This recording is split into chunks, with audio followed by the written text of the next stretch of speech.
All right, good morning, good afternoon, or good evening, depending on where you're at. So, thanks again for joining me for another day of working on YAML pipelines. So, just real quick about me, my name is Mike Douglas. Mike Douglas Devs, my Twitch handle and Twitter handle, so feel free to always reach out to me. I'm a Microsoft MVP, really specializing in Azure DevOps. So we'll probably be talking a lot about DevOps topics in these shows. I work for Deliveron Consulting Services. We're part of Greenhouse Data, and here's my blog too. So feel free to check out that. I got a few blogs trying to get better on this, and actually, this is one of the reasons I doing the show. I'm actually working on the material for my next post, so that's really where it kind of kicks off. Let me just kind of, for anybody new that's on, what we're doing is we're basically going through. If you haven't seen this yet, copy link. The Azure pipelines, the multi-stage Azure pipelines has gone GA. And so one of the things I wanted to see was, okay, it's gone GA, but is it really ready for prime time? And so if you look here, it basically replaces the releases. So I know there's some questions yesterday. I made some assumptions, so I just thought I'd review this real quick. So with the multi-stage YAML pipeline, like for probably a lot of us, we've been using the YAML pipelines for CI and then still using the releases to do all of our deployments. Now you can basically do everything in one YAML pipeline. And essentially it replaces what you did in the releases. So you can see here, here's a dev and a fan out of QA in a performance environment. Both of those pass, they can go to production. So very typical pipeline there. And this goes into a lot more detail on this, but this is what we've been covering. So let me just do a quick recap of kind of where we're at up to this point. We're basically going through a classic, still smile when I hear say the word classic, classic pipeline here with we had a PR build we did the CI build, and then we also did the pipeline to go to these different environments. We're basically just going through and replacing what was being done in these. We haven't done all these, but most of them. What we're doing in these pipelines and into the different environments. And where we've kind of gotten up to this point is where we're at. We're just getting ready to add our pre-deployment approval to this and seeing how to do that in YAML. So we'll just go back through this real quick to kind of see what we've put together. So if we come out here to our pipelines, you'll see we have two pipelines. Oh, actually, sorry, before I jump into that, sorry, if you go to github.com/Mike Douglas Dev. We have a Twitch streaming repository, and in the repository is really where I'm trying to kind of manage everything for a project. I don't know how many Twitch channels have a corresponding GitHub repo, but this one we're doing that. So here just kind of highlights. So if you're here, you're obviously found this already, the link to the channel. But I do have a backlog of show topics, so I do want everybody to participate in kind of helping to drive the backlog, if you will, of show topics. There's in this, and we just saw is I have a public Azure DevOps project created, so you guys can go out there and take a look at the pipelines, the repos, etc., and be able to actually use any of those. I was trying to do it all with GitHub, but I wanted to actually use pipelines. Well, since this is a pipelines topic, I just wanted to keep it all in Azure DevOps for that. So, morning. Yeah, actually, I'm. So somebody just asked here. We upload the YouTube videos of the old videos, because Twitch I think only keeps them for like 14 days. So, yeah, I've been looking into that. So that's my plan. So I definitely want to do that, and then that'll be probably just YouTube / well, I probably don't get my own name channel there, but I'll include that update there, put that there. But yeah, great question. And then I started putting the shows. I didn't put yesterday's in here yet, but I'll keep a recap. First episode, it's a great one to watch, but you can't really listen to it. I had kind of a fail in the audio. But we did a recap here and two, and really got some of the good stuff going with this part. So again, three was a good success too, and excited for today. Real quick, here's the pipeline. So our show topics in progress here, multi-stage pipelines. Hoping to complete this one today, and then kind of start on some of the best practices with YAML here, hopefully in like the next 10-15 minutes. So it'd be pretty cool to mark our first show topic closed. All right, so back to the review here. So I created 2 pipelines in this case. So even though we could do everything in one, I decided to break out the PR one just by itself. So it's a real simple thing here. So just got a question. Sounds like a cool series. What are the prerequisites for those watching? Oh yeah, so that's a really good point.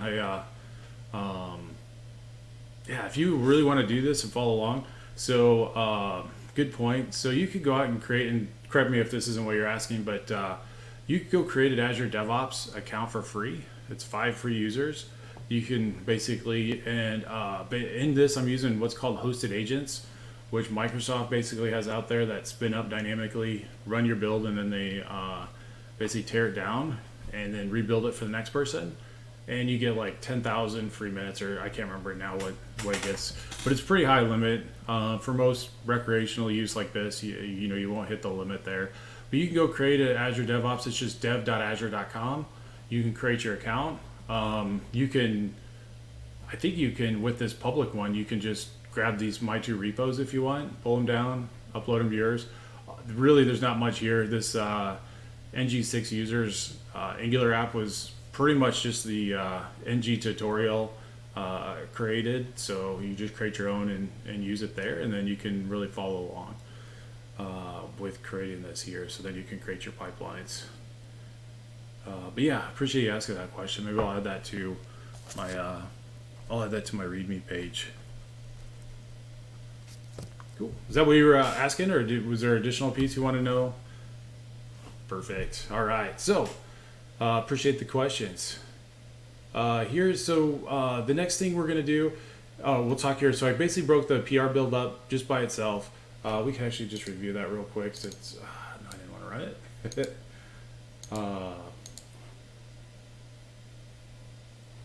it. Very simple pipeline. The node with Angular template essentially created everything up to here for us. So what was nice is that we went back to the one I created over in the classic pipelines, which I didn't really use a template for that. So it was nice that it actually lined up. I did these 3 steps, installed the CLI, then did our npm install, and then built the application. So that was all nice. And then the one extra thing we added was a white source bolt to this.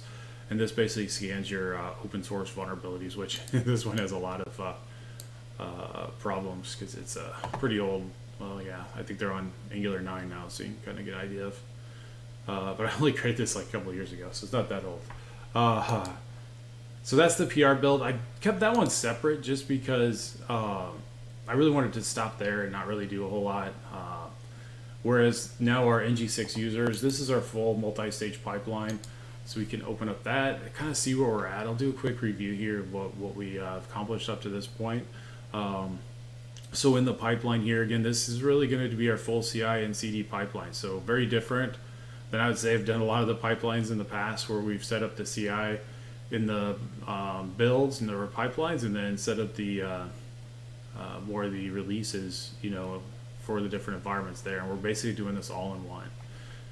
And there's a lot of camps that are, where why this is really good, and there's some that still believe it, kind of that separation there. I definitely think there's some value in making this all kind of one pipeline there, so you can basically manage it all the way through. Also, I think there's a lot of advantages in the YAML pipelines versus the configuration UI based ones we've done before. So we'll go through here. So now we're in the repositories. We're actually pulling down a couple repositories here where both where our Angular app is, and then all of our infrastructure as code is kind of centrally managed in a different repo. Typically, I don't know if I would do this, but our demo already had that there, so that's where it was.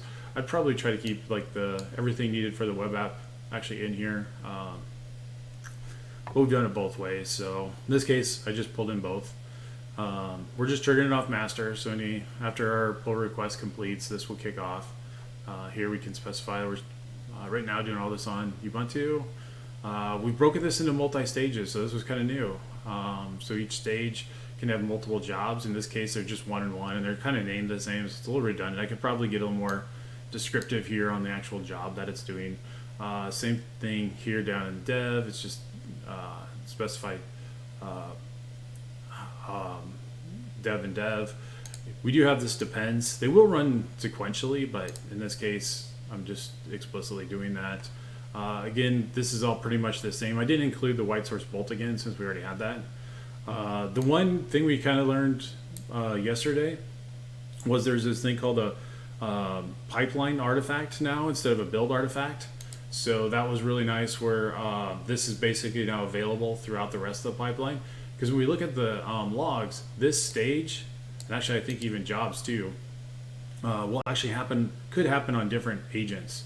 So like if you look at like the VM that this ran on was different than the VM that this ran on. So that's why we can't just like say, oh, go look at this folder and grab it, because it's a completely different machine. So we pulled that in. So we've got that pulled in there. So now you can see on our dev one, I'm actually downloading it. And you notice like this is pretty shorthand. It looks like they actually have kind of an alias or shorthand for these. But there's an actual download task kind of behind the scenes that this is doing, but it's a nice little shorthand. Keeps it clean. So we're just downloading that web app artifact and then using it here when we do the deploy. So the first step we're doing here is we're doing our ARM template deployment, creating our resource. Then we're going out to deploying our web application. And you can see here was where it got a little bit tricky, where I had to figure out, okay, well, where was that from? And so that pipeline workspace is basically the variable that defines that. And then here was our artifact that we downloaded to it. And the other thing that tripped us up yesterday was this deployment method. It chose auto for us, and when it detected it, it used the publish as package, which basically that's what you want to do for like Azure functions for sure. Probably other .NET applications, because essentially it does like a more of a JIT and compile on it and makes it does some like performance optimization. So with an Angular app, that's not what we wanted to do, so it wasn't working. So in the documentation, we found to explicitly set this to zip deploy, and that solved that problem. We duplicated all of our tasks here and changed the names to prod, and you created a prod JSON file, and now we're deployed into both dev and test. So if we look at like our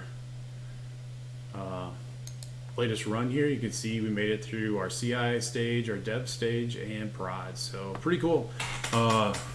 First time doing that with YAML, just like everybody, well, not everybody here, but that was the first time doing it here. So it was fun to learn, and yeah, I'm enjoying this. So hopefully everybody's enjoying kind of the learning process too. All right, so the next thing that we're started to do yesterday is we were looking into how do we do our pre-approval into prod. And so with our pre-approval into prod, we want to make sure that, we want to have that approval point. So here, like I showed at the very beginning, it was pretty straightforward to set up. We had the pre-deployment condition, we set up the approval, enabled it, and then added the user. So how do we do that in our YAML pipeline? So, well, actually, let me come back here. One of the downsides to this approach is that this gets stored in the build template. So anybody that can edit the build template can really edit the approvers. And that's always been kind of a sticky point for companies that you have a real strong need for compliance, or compliance enforcement, I should say. So with what they've done here in the YAML is the approvals are actually done in the environment. So one of the things we saw yesterday was that. So we can actually come here and in our prod, we can come down here to our approvals and checks, and you can see we actually add an approval. And there's our approver is me, and it did default to this, which was nice because when we first did the PR build, it did not for the PR branch policy, and then so I had to redo it. But good for demo, not what I'd recommend for production. So we've basically set up our 2 environments, and now we want to look at how do we incorporate those into our pipeline. So let's go edit our pipeline again here. And then what do we need to do to call that? So let's look over here at the documentation. Documentation is really nice here. So we have a deploy apps environment. So it talks about how the different what different environments we're creating. If I didn't really call that out here, but our environments, you can do like VMs and Kubernetes. Obviously we're using PaaS here, so we're not doing any of that. So we just chose an empty environment. So I'll be real interested. Again, I have not used the environments before, so this will be new to me too. And we'll figure it out together. But I'm curious to see what kind of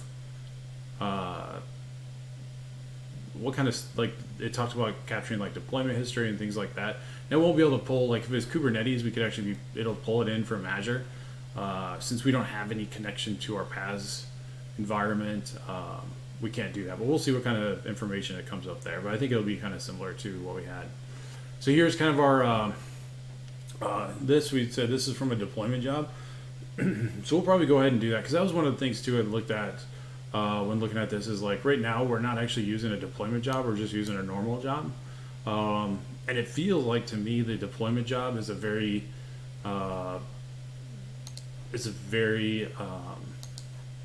analogous to, you know, our deployment here. So like when you kick off a release, there's the release, and then when you kick off each stage, it does a deployment, or this is called the deployment here. So it seems like it lines up a lot with the deployment there. So it does seem like something that,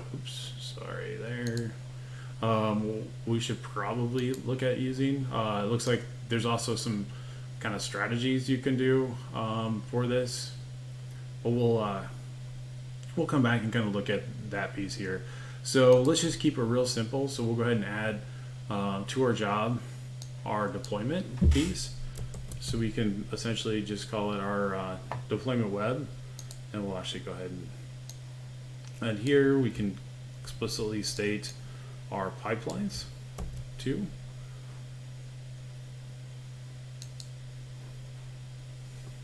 And then, so we don't need it in our CI, but we do want it here. So there's our job dev. Looks like we have a little room here before our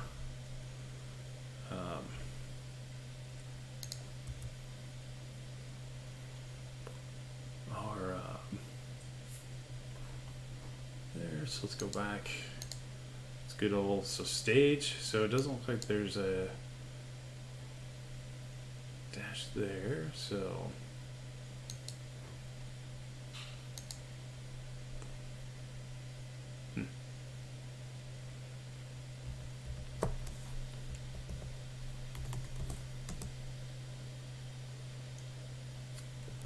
interesting. So let's put that actually back.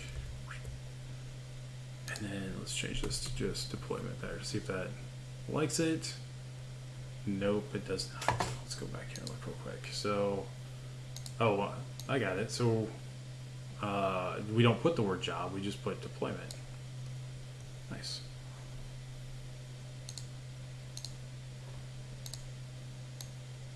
So that replaces there. There we go. And now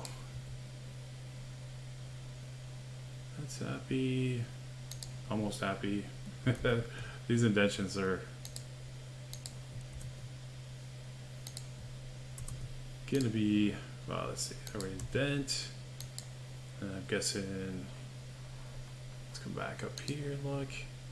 Okay, so we need to specify a couple things.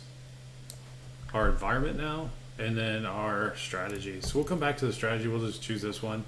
I was looking at that the other day. There's some interesting stuff in there. But it looks like we need to specify. Oops. Yes. So what environment we're using. the strategy. We just need to indent, see? Get any squiggles or it turns yellow or red. I've learned to just start indenting. There we go. So now we come back here and just kind of look to see what we just did.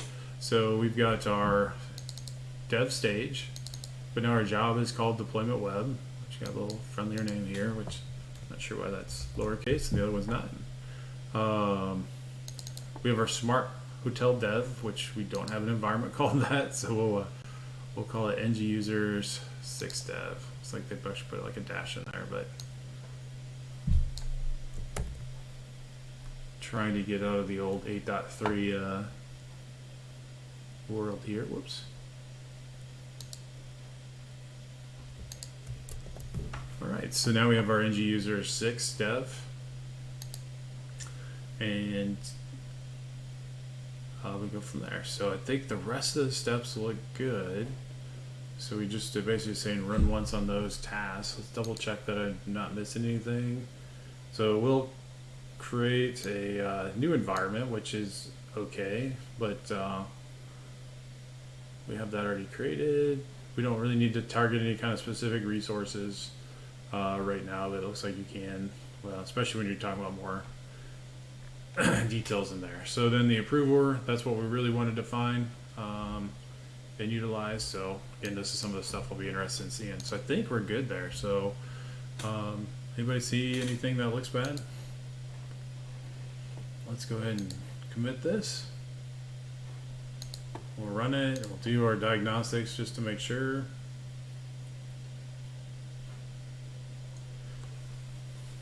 Circle of patience.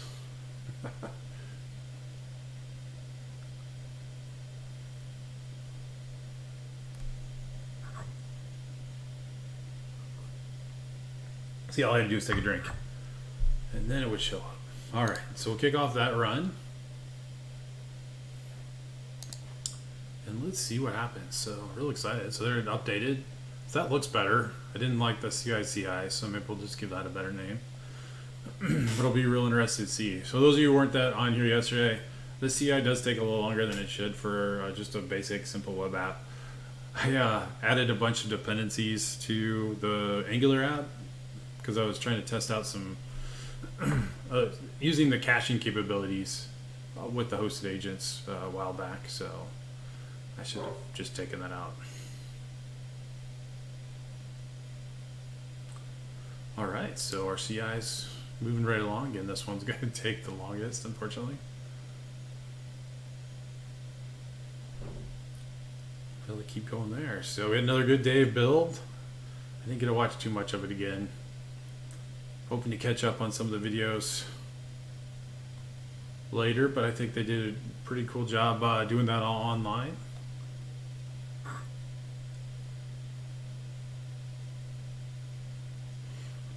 I did watch the Scott Hanselman kind of keynote piece there, and that was pretty interesting, where he was doing a lot of like very pandemic style with the calls he was making.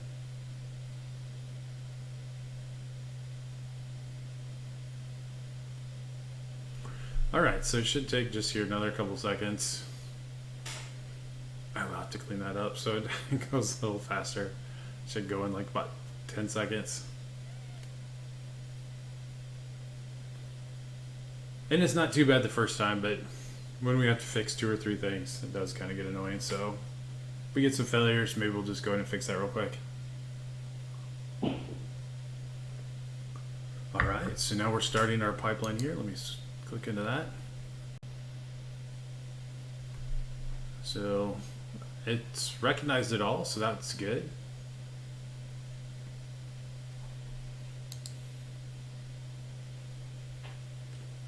So it looks like we shouldn't have any issues because all this worked yesterday. Except we didn't really add it to prod, which we probably should have done both. But incremental.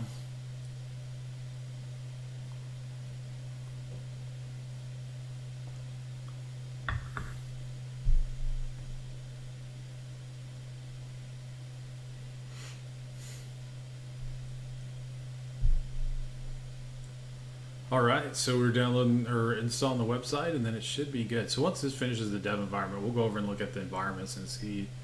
I'm expecting some stuff to light up there to kind of symbolize that we deployed something in that environment. So as soon as this one starts up here, there we go. Let's go and see what looks different. So here, it didn't really look any different. It just kind of looked like anything different than a stage. But let's come back over here now to our environments. And then there we go. So we've got a status. So that build, and then the pipeline. So, and these environments do support multiple pipelines. So if we had two kind of pipelines hitting this, which we probably will when if I added because right now this is just deploying the front end. So we'd probably have a separate pipeline for our pipeline or for our backend service, which is Azure Function, and so it would actually show. We'd probably reuse the same environments for that. So there we've got our view. So if we actually click on it, then it just takes us to the deployment. So it does. I guess what will be nice here is this will be one view, so it'll show our runs from both the our NG6 users and then eventually our NG6 users API. So it kind of groups those together. So I do think that's useful. I'd love it if we could just do this and say, oh yeah, Azure web application. Bing. Unfortunately, we can't do that.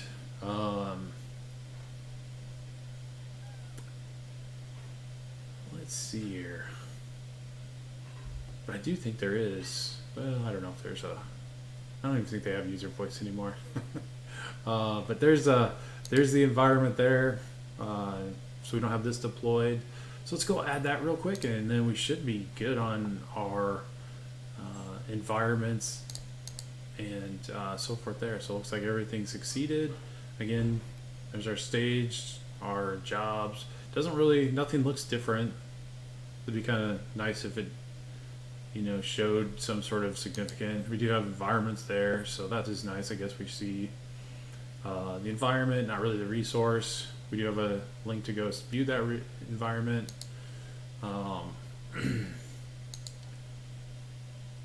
Let me get there. So let's edit our pipeline. Let's just update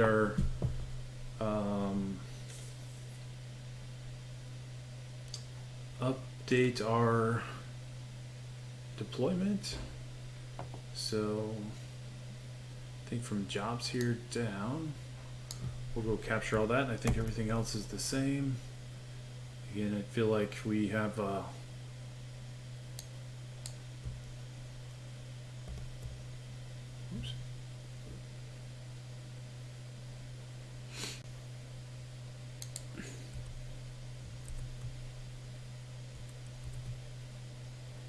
Oh, thought that would have pasted a little better, but that's okay.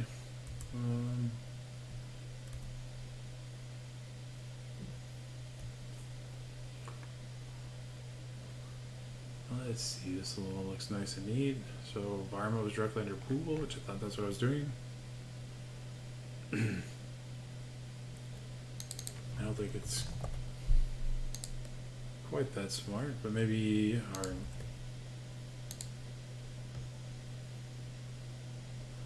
okay, so it's all lined up under jobs, so that's the issue.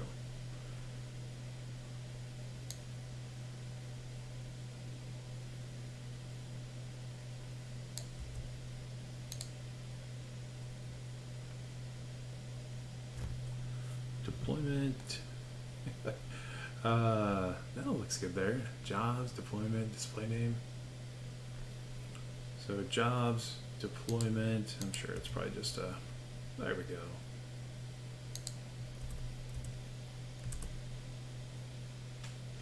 Interesting.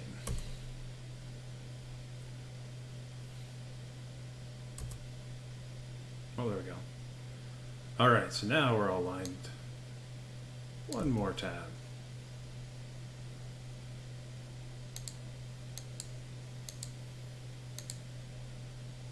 Here, so environment.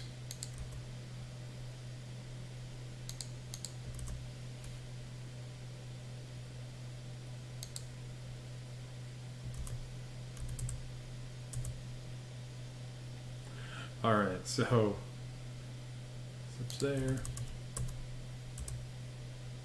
All right. Let's go back up here. So we've got this nice indentation here. So check out. Looks like we've got a little too much indentation here. Not enough. And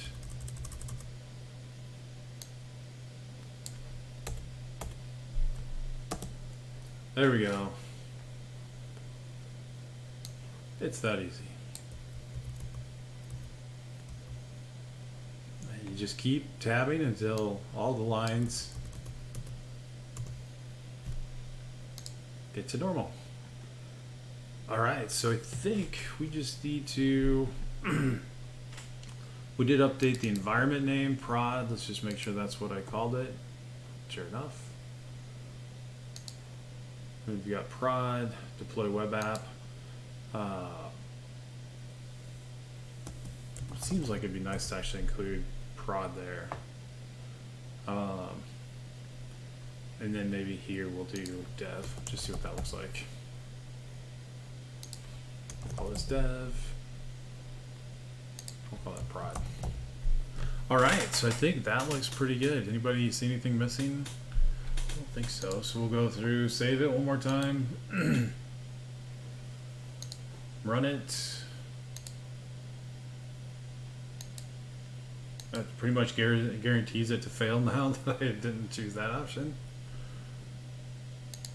And we'll go ahead and start there. All right, so now we're running here.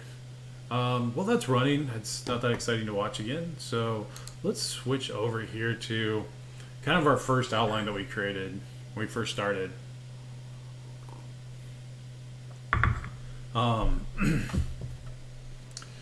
You know what, from a GA perspective is ready. So what I went through, kind of like, what am I doing in the current classic pipelines? It wasn't trying to necessarily find where there's some sort of gap or hole, but really can it do all the main things we normally do. So I kind of broke this out into different things that I'm kind of doing during a pipeline, and just to kind of make sure we're seeing it. We're pulled down really multiple sources. Can't do TFVC, but that's pretty expected. Can't do subversion either with that. But yeah, we can choose. We can pull down the pipeline. We don't have to pull down any repo if we don't want to. PR build, that was no problem. Triggers, yeah, it does have the filtering there. Test results, I don't know if we didn't really run any tests, so maybe we can add that to our PR build there. Code coverage, code analysis warnings, I'm pretty sure it can do that. I didn't really do. We did publish our artifact now. We can have multiple artifacts, so we can name those, no problem.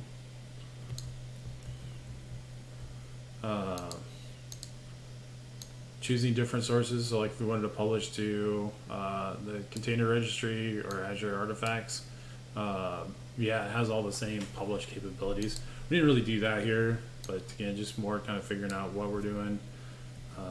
Branch filtering, so we can do that. We can schedule the pipeline. There's scheduling capabilities, there's triggers, so a lot of capabilities. So we've got our deployment conditions. I didn't really see if we can do like after, like a lot of the after ones. We definitely have the pre-approval, which is kind of probably the most important one. Deployment gates, I can't remember how that was supported. We can come back and look at that. There was the queue settings, which is kind of nice. It'll, if we only make it to test, we'll just cancel the previous one when we kick off a new one. So you don't have to go in and manually do that. I haven't really checked to see if our YAML pipelines can do that. Multiple stages, sure enough, we knocked that one out. We can choose agents on demand there. Speaking of demands, I haven't really looked at that. I did see some parallelization there, but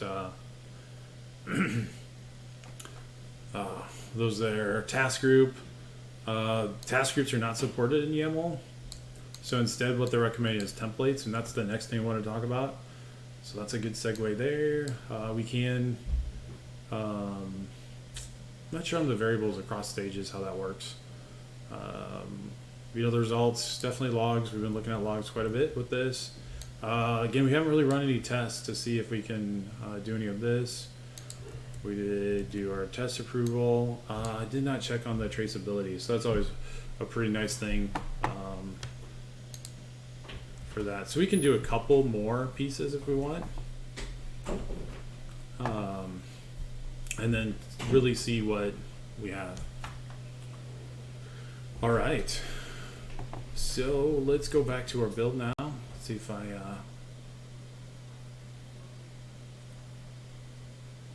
see it's still long enough there. So no, it looks like we're just getting ready to kick off into the prod, which is the new part we added. So we can watch this real quick.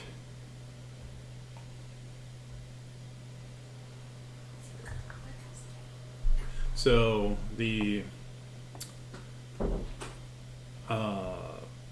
so yeah, I don't know, looks like it's kind of stuck, or maybe it's just my web view. Sometimes if you move off of the page, oh, we need an approval. So what do you know, that's how we set it up. I almost forgot we did that. So here we can actually go and review. So this is kind of interesting. So there's a review here of our approval. So we can choose that. Let's see. Also, probably even got an email. Oh, not yet. But here you can also see that it's waiting. So one of our 0-1 checks are passed. So I'm sure if we click into there, we can kind of come into it. So you can say, good. Let's see if we have the ability to still schedule that. So we don't have, with the other pipelines, it was kind of nice. You could actually schedule it to run kick off at 9. I mean, we never really used that. It always looked nice, but so I guess probably not a big deal. We usually just waited till 9 o'clock at night if we needed to deploy, and then did the approval. So there we go. We approved that, and now we kicked it off. Interesting. So that's how that works.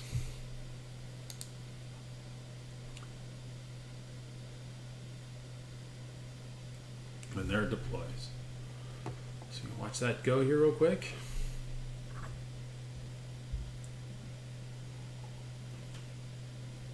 And then we'll see that I went into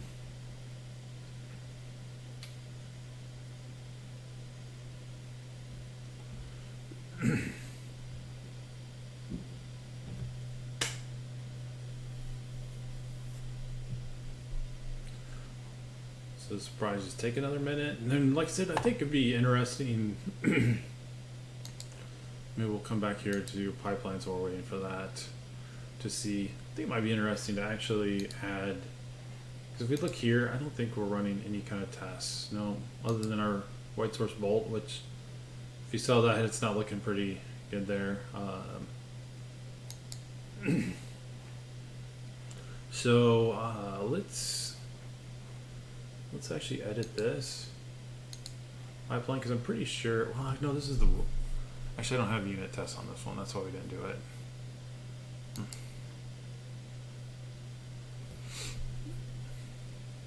Maybe we'll do, let's do the Azure Functions PR build, and then we'll actually run unit tests there, because I do have a couple unit tests in that.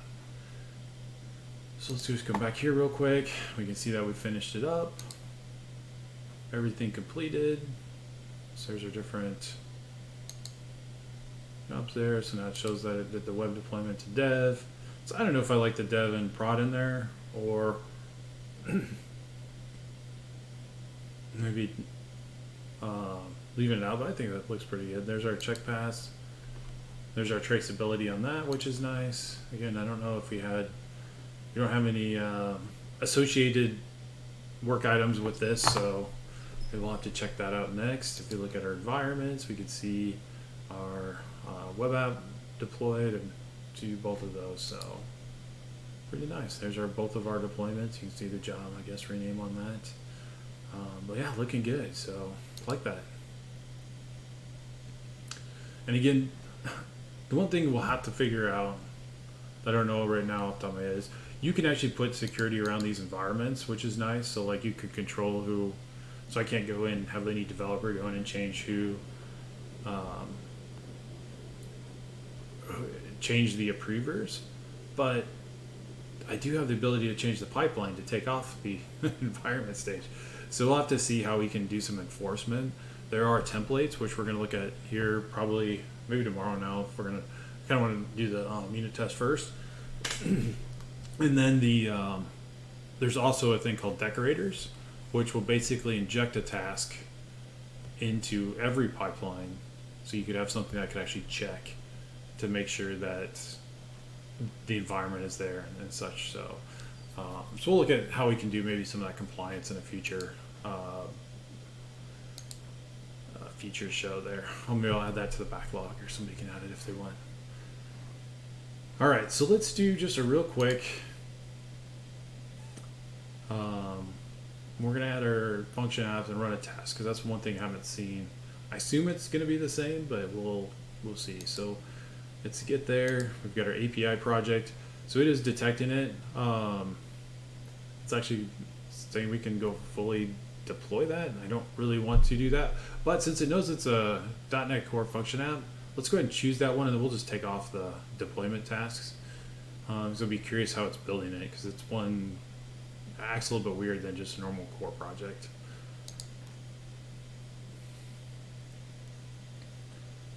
So now it's,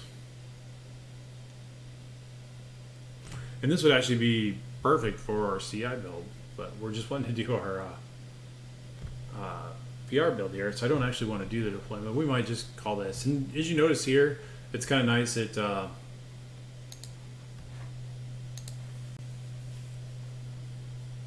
make me sign in.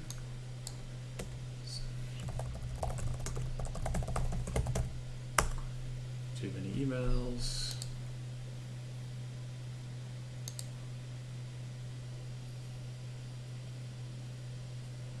There we go. Yeah, we actually have function apps here already. This isn't the one. We'll actually create a new one, but let's just see what this does. Working directory, I guess that's our only option. Validate and configure, We'll see what this does. Oh, the one thing I was just going to mention is, you notice it's kind of nice. It'll interrogate your repo and actually try to figure out what is the best choice. You saw it picked Azure Functions as the top one. So you can see here it actually has my subscription in here, has the function app that we're going to deploy. Again, we don't really want to do all this, but this is pretty cool. Actually, you even created the multiple stages. So there's our deploy stage. It's even using a deployment environment. So we could have just started with this. We wouldn't have to like figure anything out. But no, it's actually good. Another thing we hadn't really added any of this, but this is actually a good thing. We should probably go add back to our previous. So we do a depends on, but we don't actually say, well, do we depend on it succeeding or failing? So we can actually put a condition in there to make sure it succeeds. So that was on the checklist, but we haven't really done that in this case yet. But you see here, then we're deploying it. So I'm just going to remove everything from the deploy stage.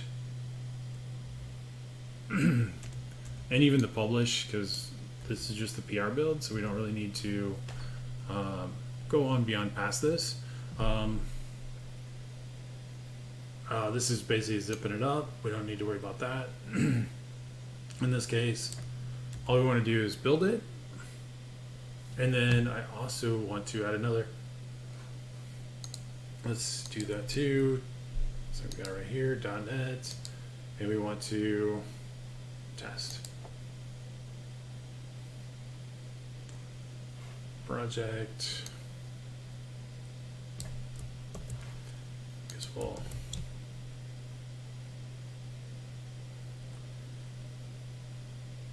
publish our test results and code coverage, and we're not really worried about a title, so let's go ahead and add that.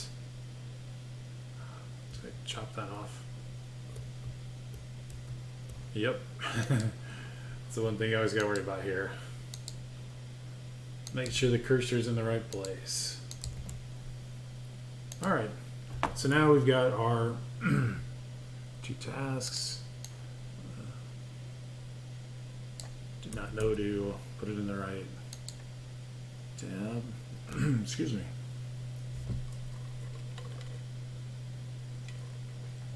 Doing enough sharp? I just saw that. Yeah, if we're creating a new one, maybe that'd be fun to do. Then you guys would really see me struggle with well, I guess this function app doesn't do a whole lot. So, all right. So we don't need our resource group here anymore. We don't really need our function app name, I don't think. So it should only be for the deployment.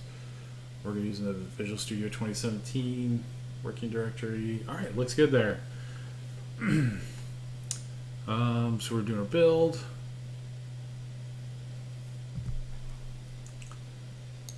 I'm going to go ahead and rename this, even though it doesn't rename. So this is our ng users 6-API, and that's our PR build. I guess the one other thing I should do is add in our white source bolt.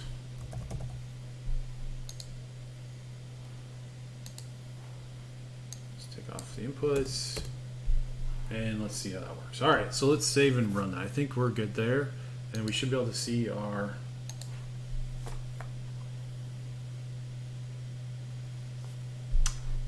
tests when we're done, I believe. Hopefully we have tests in there. Pretty sure I've got at least 2 of just the standard ones. Actually, there is a fully deployed API test, so I'll be curious to see if it doesn't run that. I forgot about that.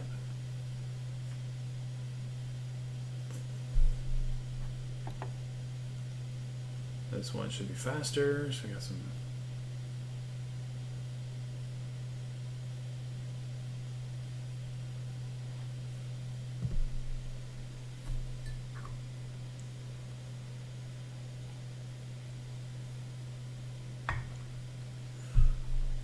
All right, that's building.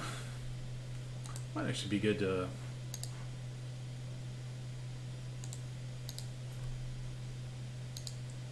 Maybe while that is building, let's just take a look. Now that I think about it, I think I did have 2 test projects in there, one for unit tests and one for more like integration. Yeah, there's API tests and then unit tests. So we may want to specifically call out this project. You can see we've got some pretty fancy tests there. Hopefully those are running that local. Let's see.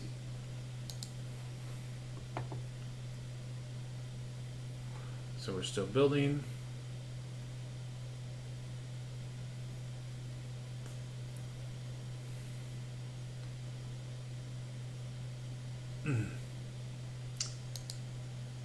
Did it? No tests were found.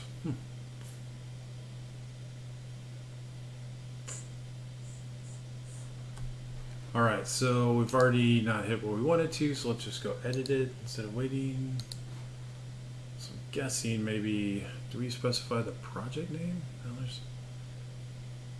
No, we do a star.build, and then we're doing a working directory.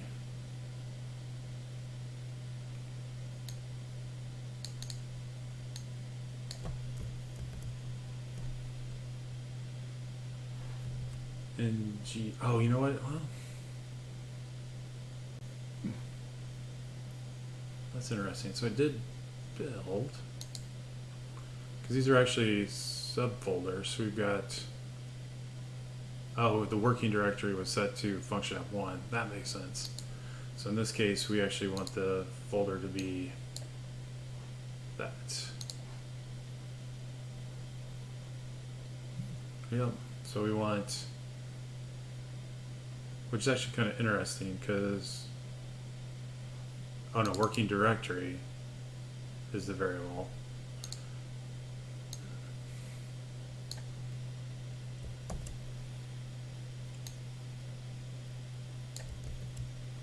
system directory.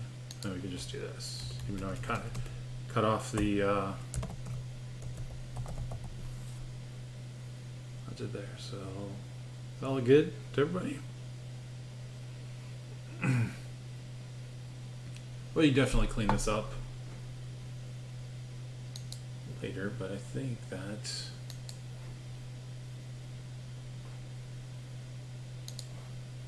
should do it. And you can see we don't actually have our pull. Well, we're building a pull request.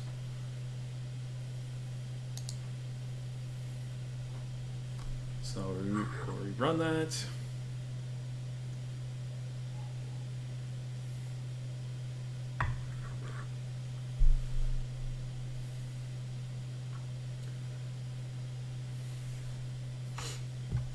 So I'm guessing this will probably take us to about the end of time. Maybe we can review the template documentation here before we go. And then tomorrow we can just kick right off and get started on some template stuff.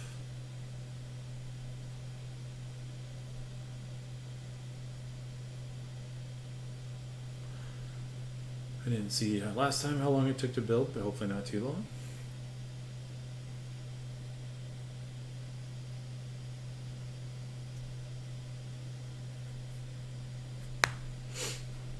Be interesting though, because they're in different folders, and I just built the function app, but I didn't touch the other folders.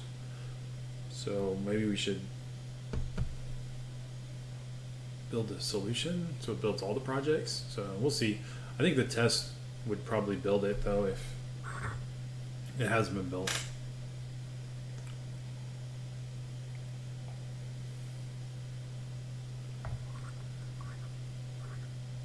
All right, looks like we are, I should have a warning. Let's see now if it finds our unit tests.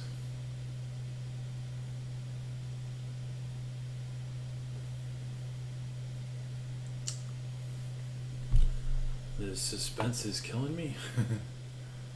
Yeah, so it is kind of rebuilding that there, so that's good. Total one test file, so found it.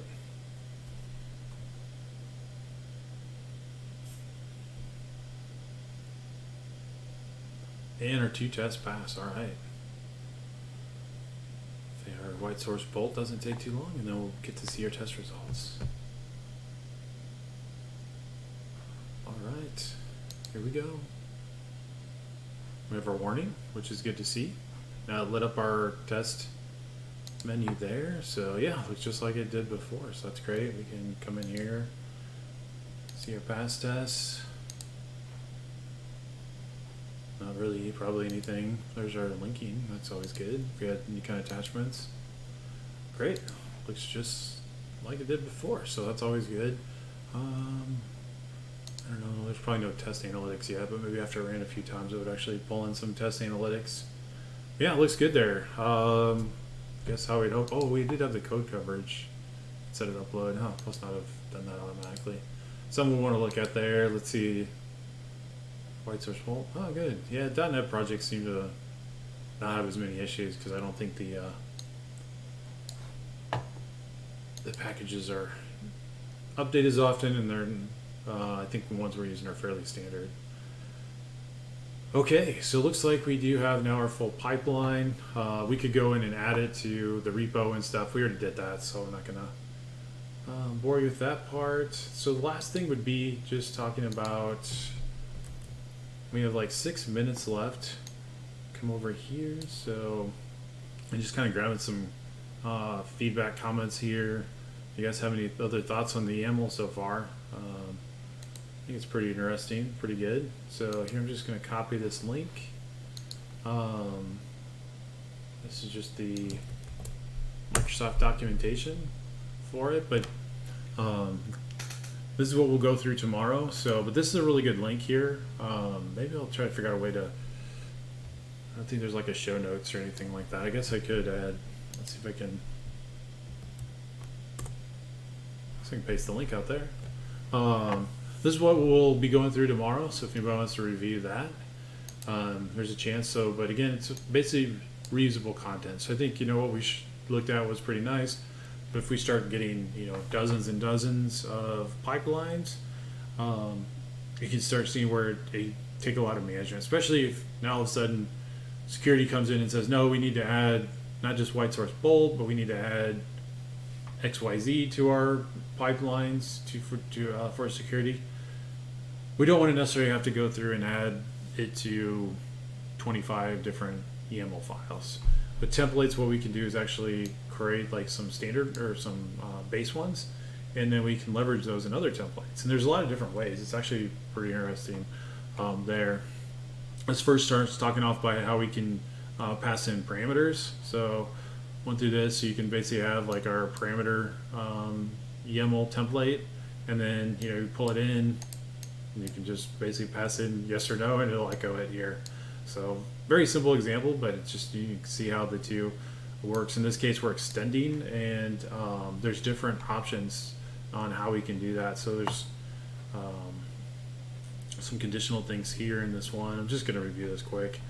I'm not going to try to go through this. I was going through this earlier just to get some ideas, but like here we can extend it. So I think this is probably what we'd primarily want to do. We want to have kind of our baseline YAML that has some of the security things we want to do, and then each of our templates would essentially be extended from that baseline template, so it could actually run tasks. Maybe we always have a run white source bolt, or we'll run some other task in there, so we know. There's also a way you can just do like an insert. So this would be just a insert some steps into like your template. So you can see here is just some steps to do that. You can also do it per environment or per job in this case. So here you can see it's the same template for all three, which I thought was pretty interesting. So if you're doing a lot of stuff, this I think would be interesting for maybe like if you're doing stuff like when I noticed the Linux, Macs, and Windows, like if we're doing something for like mobile, we could kind of standardize some things there. You can do like the whole job if you want to basically bring in a job level, so which is nice. Same thing with stages. The parameters you can pass in then, which would be pretty critical, is especially when you think about like the task groups that we used to use. You define the parameters for that task group, and then essentially that task would be, or that task, when you pulled in that task group, then you'd set those parameters. So this is really that same kind of process here. And then, for example, like here's consuming it with those two parameters for each of them. So you can see pretty clean. Let's see, do some conditional things with it. There was another one I thought that was pretty interesting here. Here's some variable reuse, so you can basically use in one template and other ones. So if there's some standard stuff, like favorite veggie, you can use that in multiple templates.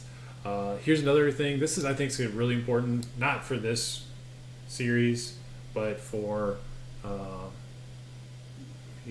for an enterprise deployment, actually having like a standard, like a repo of templates that then you can you can use as templates in all your other ones. So I think that'll be a good thing to do. Expressions, we're about out of time here, so we'll have to come back for that, but this is pretty important too. It's almost like some conditional logic you can put into each of them. And the last piece was just some limitations, which I think is actually a really good note. It's funny, when I read this here, I was thinking of XAML. I don't know if anybody's done any XAML templates before this web-based ones.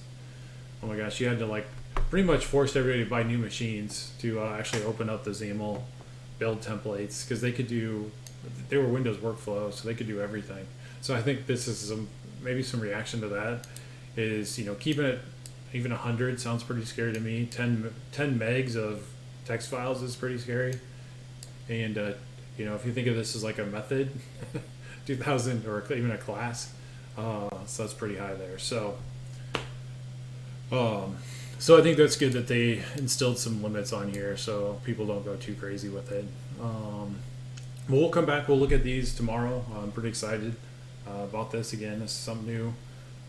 Did some research here. Probably do a little bit more research before tomorrow, just so we can hit the ground running. So we're right at time here. Well, again, want to thank everybody for watching and contributing. It's great to have a couple people chatting. Appreciate it. And hope everybody enjoyed it. We'll see everybody back same time tomorrow. And again, I will be looking at putting these out on YouTube until they don't get just removed and gone forever. So, but thanks again. Have a great day, and we'll talk to you tomorrow.